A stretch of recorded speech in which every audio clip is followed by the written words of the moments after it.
time to talk about Chicago hip-hop. To me, the thing that really has made Chicago hip-hop extraordinary is that it's not East Coast, West Coast, or Hotlanta rap.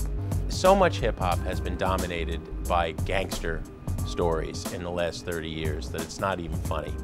In no way do I want to minimize the violence in the African-American community, especially not in Chicago, where we have these shootings on the south and west sides of this city, and it's nothing short of a tragedy. But the African-American experience in America, in any big city, especially in Chicago, is much deeper and richer than the gangster rap cliches would have you believe. The rich tradition, the heart of Chicago hip-hop, the artists who have contributed the most, I think, talk about very different concerns. Common. I might have felt a bitch that this chick was creative. Once the man got to her, he altered her native. Lupe Fiasco. So come escape with me, just a rebel, looking for a place to be. Rhyme Fest. We made for more, we die for less. When you starving in the ghetto, I'ma write the rest. Chance the Rapper today. It's too many young angels on the south side. Got us scared to let our grandmamas outside.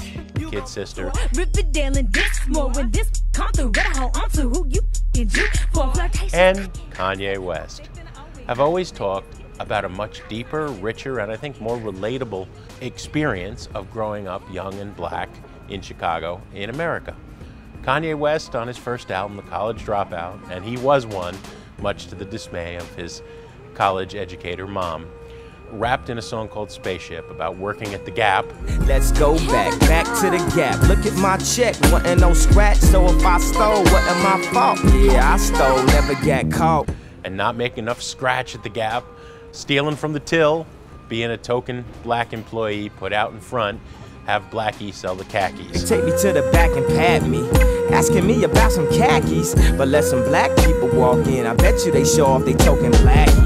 Oh, now they love Kanye, let's put them all in the front of the store. So I'm on break next to the no smoking sign with a blunt in the mall. The Gap was here at Evergreen Plaza Mall, which is yet another place in Chicago music history that's being torn down as we speak. I think that the very real experience of being a teenager is what made his music special, building on the great Chicago musical tradition, Dusty's soul and gospel. None of these rappers, Chance especially today, is blind to the violence that's tearing our city apart, but they're trying to put it in perspective instead of glorifying it. Had to come in that dark, cause the big shorties act hard. Okay, now day Grandpa Grand Crossing. First day, niggas shooting. Summer school kids to losing students, but the CPD getting new recruitment. This is a real place, Evergreen Plaza. Kanye worked here, he was keeping it real, and once again, there ain't no plaque here for Kanye West. I think there should be, even though today he'd probably prefer to be the CEO and chairman of the Gap than a clerk here. I wish I could